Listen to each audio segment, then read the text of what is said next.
Hi, everyone. As we look this week at the Indian Reorganization Act of the 1930s, I wanted to take a moment and do a brief podcast, though, as you know by now, probably it won't be that brief, on the evolution of tribal government. I know that many of you who are taking a Native American Studies minor will take the course on Native American law, and you'll get a lot of contemporary stuff there. I'm not sure how much less gives you in terms of history, but I thought it would be useful here and appropriate to talk a little bit about the history of tribal government before contact, during contact, and really sort of lay out a history of the roots and foundations of tribal government before the Indian Reorganization Act. Because despite the fact that when Europeans came to North America, they had this assumption about Native people as children of nature and living in some unstructured freedom without formal institutions, that simply wasn't true. Native peoples had highly complicated forms of government that could be traced back far into pre-contact days, and according to some tribal traditions, back as far as their creation and migration stories told them intelligible life has existed. For example, the primacy of the Creek clans could be traced back to an early condition of chaos in which humans and animals were lost in an immensely thick fog. In order to save themselves, the people and the animals joined hands and wandered for many days. Finally, as the fog was clearing and open skies could be seen, they agreed that henceforth the clans would rank in the order in which they had emerged from the dreadful fog. Such a tradition clearly ranks with the Exodus and other stories cherished by the Western peoples, extending significantly far into the past, as a revered explanation of the manner in which the Creek nation organized itself. Many other tribes had similar legends that were for them as sacred and ultimate as anything the Europeans possessed. It's interesting to note, however, that the first written constitution drafted in North America appeared before Columbus ever embarked on his famous journey. The Gayana-Shagawa, or Great Binding Law of the Five Nations, was a written constitution created by the Iroquois and enunciated such democratic ideals and doctrines like the initiative, the recall referendum, and equal suffrage. It provided a type of central government that would later be suggested by Benjamin Franklin to the colonies as a model worth emulating. The Iroquois Constitution was written on the sacred wampum belts made of seashells and displaying a particular pattern which, when held in a ceremony and used in the recitation of the great law, was acknowledged by all as the instrument of Iroquois nationality. It's difficult to generalize about traditional forms of tribal government because, as you know, there was a great variety of Native American social groupings. Many tribes were loose confederations of hunting groups. You have groups such as the Shoshone and the Paiutes, for example, spread thinly across what's now the Great Basin area. The Sioux, as the French called them, or the Dakota or Lakota, ranged across over 1,000 miles. By contrast, you had small fishing villages in the Pacific Northwest. They were scattered independently along many rivers. They had commercial and trading contacts, but little political organization above the village or the longhouse level. And some tribes, such as the Creek, were occasionally aggressive and incorporated smaller groups into themselves as a result of marriage or war, and eventually organized a national organization to maintain themselves within an expanding territorial domain. There were then, of course, the theocracies, such as the Pueblos of New Mexico and the Hopi of Arizona. These people traced their form of government back to ancient times, and they organized their political and social life around a religious ceremonial year, following basically religious rather than secular laws. The persistence of priesthood or influence of medicine men wasn't particularly significant in many tribes, and if they followed theocratic forms, it was often only in deference to old prophecies that guided them in their migrations. The place of the religious leader shouldn't be underestimated when speaking of the organization of native tribes, because most groups were highly sensitive to the admonitions of their holy people. But in comparison with the established clergy and priesthoods that many societies have experienced, on the whole, tribes of North America were exempt from the sort of absolute exercise of political powers by religious leaders. What I'd like to do now is give some examples of tribal political organizations, some better known examples, and sort of see what functions they played in the lives of people. We can start with the Cheyenne, and I'm actually going to read from a description of their political structure, which was quite elaborate, from Harold Driver's work. He explains that the Cheyenne were governed by a civil council. It had 44 chiefs, divided into 5 priestly chiefs, 2 doormen, and 37 others. The priestly chiefs outranked the others, and they conducted tribal rituals, including the chief renewal ritual, which was performed every year when the group assembled. One of the 5 priestly chiefs presided at the meetings of the council and manipulated the sacred medicines in the chief's medicine bundle. He was called the prophet, and he represented the mythical cultural hero. The doormen were sometimes called upon to sort of sum up the essence of the discussion and then to render a decision for the group. When one of the 5 priestly chiefs retired, he chose his successor from the remaining 39 members of the group. If he died so suddenly that he couldn't choose a successor, the surviving 4 priestly chiefs chose one for him. On retirement, a priestly chief stepped down only to the rank of the sort of undifferentiated 37 chiefs. He didn't have to leave the council. And then if an undifferentiated chief died without choosing a successor, the entire council chose one for him.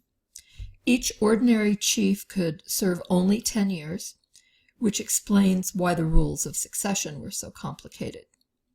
New chiefs were chosen on the basis of merit, and it was considered bad taste for a man to choose his own son. The personal qualities which constituted merit were control of temper and generosity. None of the 44 chiefs ever exerted any force to carry out the will of the civil council. Force was applied by the members of one of the 6 men's societies, which the council selected on 2 very important occasions. One was moving camp, and the other was the tribal buffalo hunt. Moving camp was always also a military venture because there was always some danger of encountering enemies. The tribal hunt was the most important occasion of the year, and teamwork was obviously necessary to kill the maximum number of buffalo. The 2 headmen and the 2 doormen of each of the men's societies then formed a council of 24 war chiefs. A man could not be both a civil chief and a war chief. If a war chief was chosen as a civil chief, he had to first resign his position before accepting the civil chief position. The Council of War Chiefs chose the war leader for each military raid, but once the campaign ended, his authority was terminated. And I should point out here that these councils, this organization, was composed entirely of men.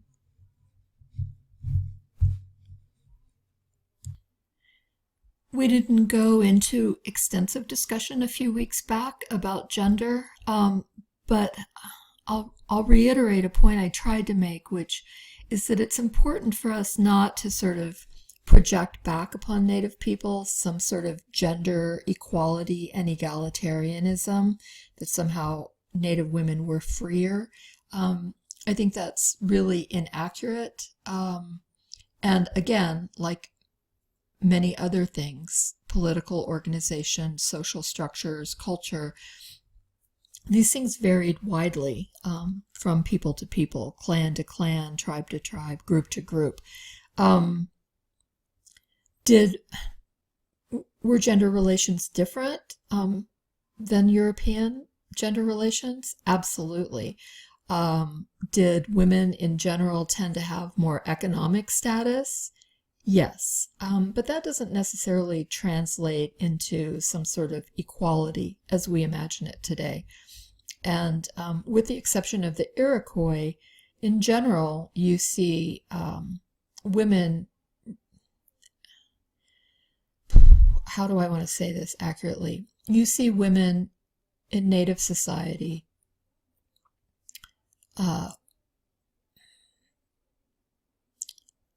in a, if not a second class status, certainly in a subordinate relationship to men in general. But anyway, back to the Cheyenne. So you see, there was this very formal, complicated organization, and it seemed to suggest an institution similar in many respects to some in Western traditions. But as the offices of chief were realized among the Cheyennes, they differed dramatically from political offices of Western peoples. So the first duty of the chief was that he should care for the widows and orphans, and consequently generosity was not simply a peripheral concern of the people when choosing a chief. Almost as important in the functioning of the office was a person's ability to act as a mediator in tribal disputes. A chief would often suffer loss himself as a means of resolving a dispute so that it would not disrupt the camp. Though in that sense, I would make a comparison to the early forms of republicanism, little r, not the big R of the Republican Party, but the political philosophy of republicanism, which very much valued the idea of virtue, what was called public virtue. And that was the idea that an individual would sacrifice their own personal self-interest for the greater good. So while we could see that similarity, I think one big idea to keep in mind in sort of thinking and learning about the history of tribal governments is that these traditional forms of tribal organization in general tended to function primarily as adjudicatory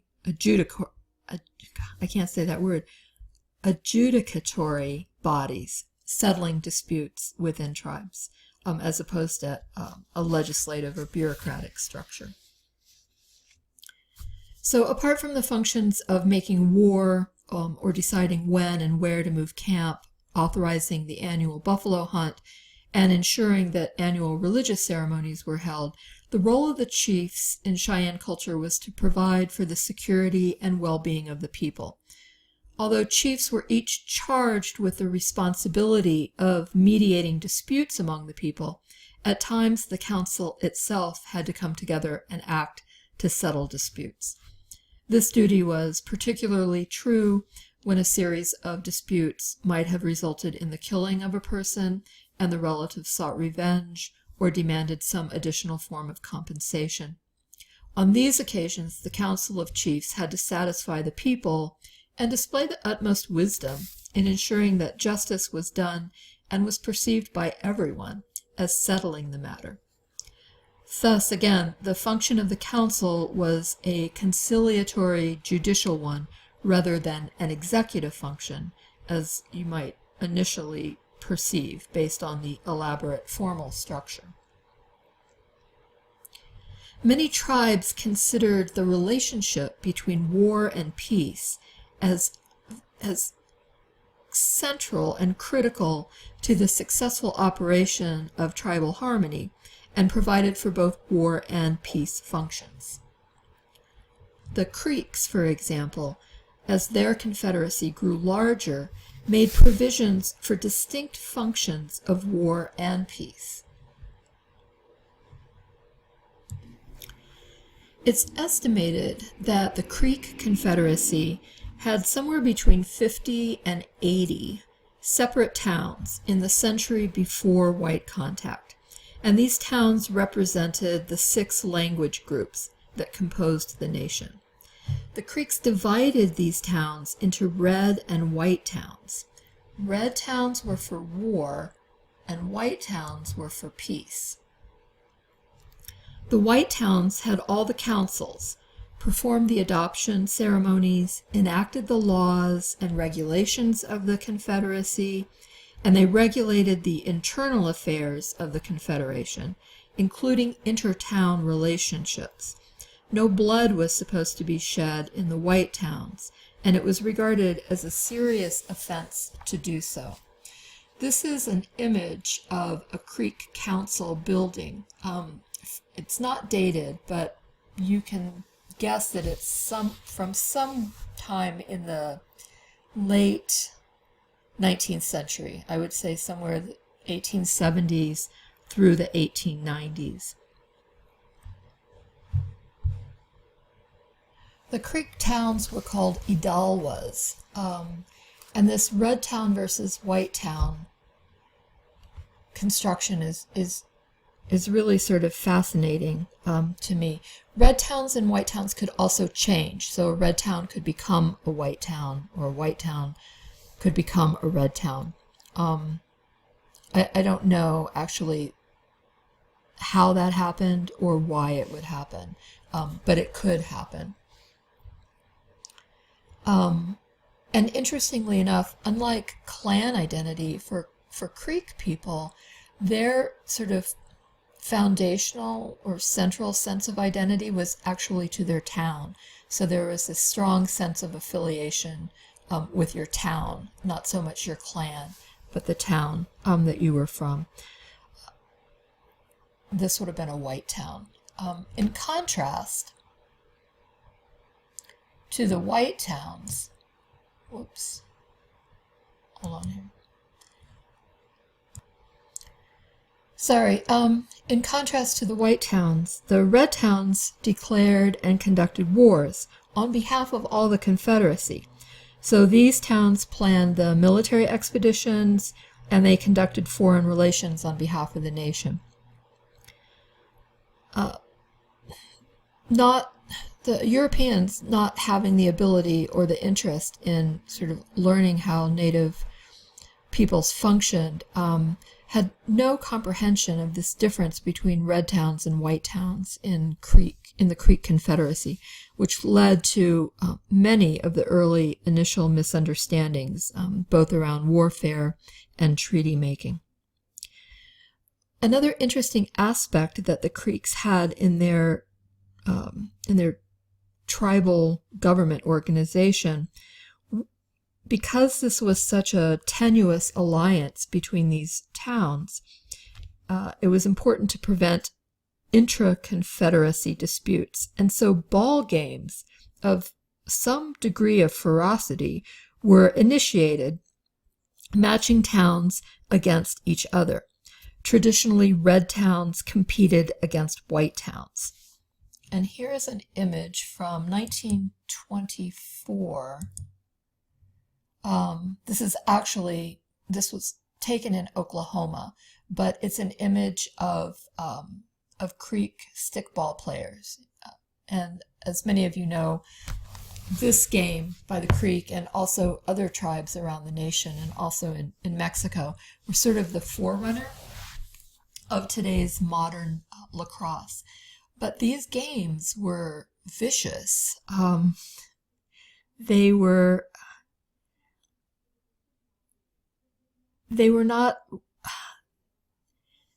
war, but they were part of the government structure in a cultural sense as a way to work out and alleviate conflict, tension, and rivalry in a formalized and structured way. So the towns, the Idalwas, were always centered around two important places. The first would be the council house, like that image that I showed you before this one, though traditionally the council houses were circular. That changes with European influence. And then right in front of the council house would be the word was chunky, the chunky yard, and that was where the ball games would take place. In the Creek structure of government through towns, each town was governed by a head person called a miko, which I guess would be equivalent to our mayors. That miko, which was a man, was appointed by a council of lesser mikos, and then he was given life tenure as long as he did his job well. And then he had a sort of assistant that would help him, who was called a Miko Apotka, who acted sort of in the role of an administrative assistant. Then the town itself was governed by a council of wise men and respected family heads, who in a way sort of fulfilled the same function as the Cheyennes' Council of 44 Chiefs. When men became too old to serve in the Council of Mikos, they were given a title. They were titled beloved men, and then they acted as very senior advisors, occupying places of great honor at councils and ceremonial occasions. Warriors of the towns, of each red town, were also organized in a similar fashion, with one acknowledged leader, occupying the role of war chief.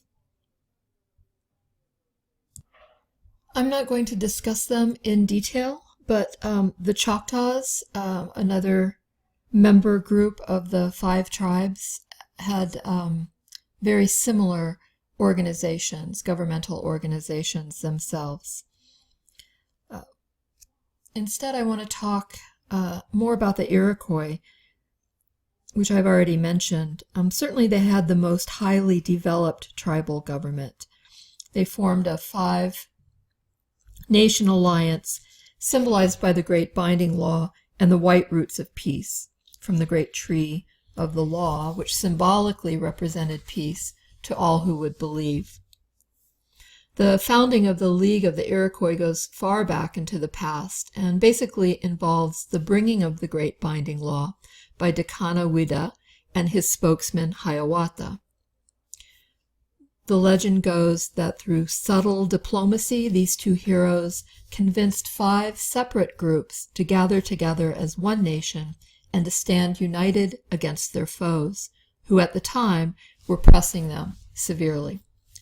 The 5 nations, now called the 6 Nations, with the admittance of the Tuscaroras in the middle of the 18th century, continue today as a significant political force in contemporary Indian affairs. The constitution that binds these groups together, however, is a most involved and complicated document that provides for many contingencies and demonstrates a finely balanced appreciation of the fierce pride the Indian nations have traditionally demonstrated.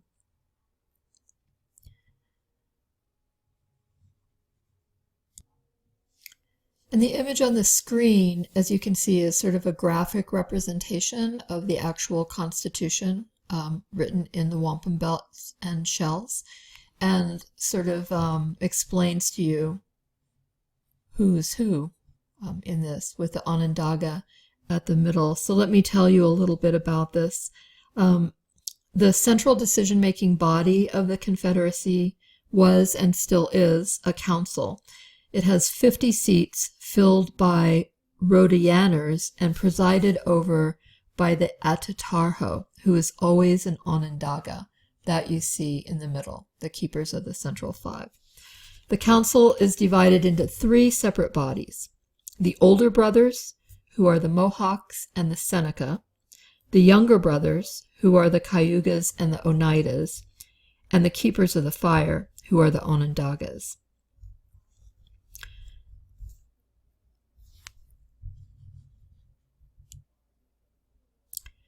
So the way things were set up,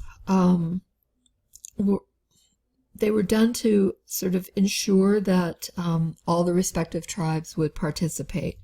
So they received various number of seats. The Onondagas had 14 seats, the Mohawks 9, the Senecas 8, the Oneidas had 9, and the Cayugas had 10. But when they voted, each cast but one vote. There were also some immediate disputes that arose at the time of the Constitution's formation, so the Constitution provided that no meeting would be considered legal unless the Mohawks were in attendance.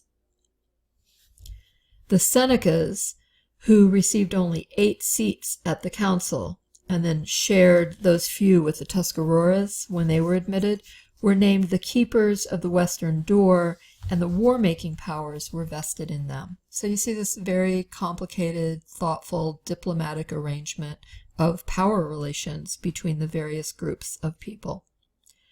The tribes were seated around a central fire during their deliberations, which by the Constitution had to be held at least once every year. The chiefs are further subdivided, and they hold open discussion among these lesser groups so that everyone can hear the arguments and reasoning.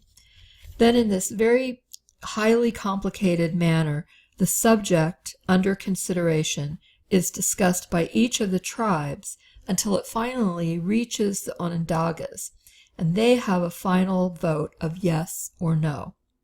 Now, the genius of this process is that the Onondagas, after having heard the subject analyzed from every possible viewpoint, are then really able to sort of discern the general sense of the meeting and to get a sense of what the consensus is about the decision. And so they then sort of place their imprimatur on a decision that's already basically been voiced by the assembled people.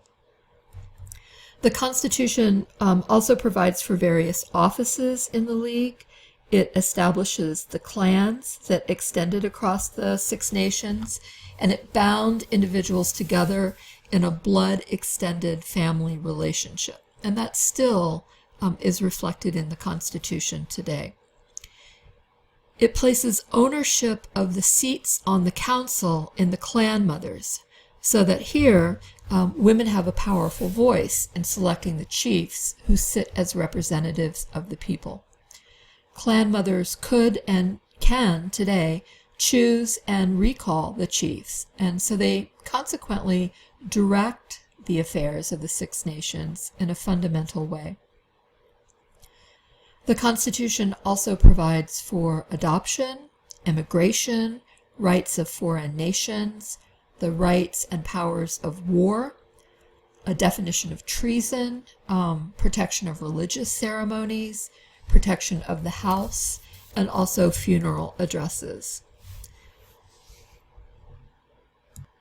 So one thing that I think that you can take away from this is that these are very complicated political frameworks, but at their heart, chiefs tend to maintain this mediating, reconciling function. It's heavily emphasized, and they truly served as servants of the people.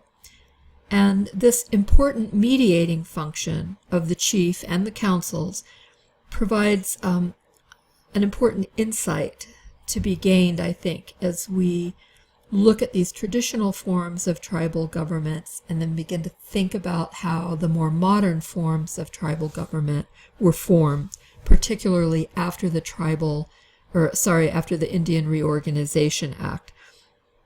And that is the primary thrust of traditional government was more judicial than legislative in nature.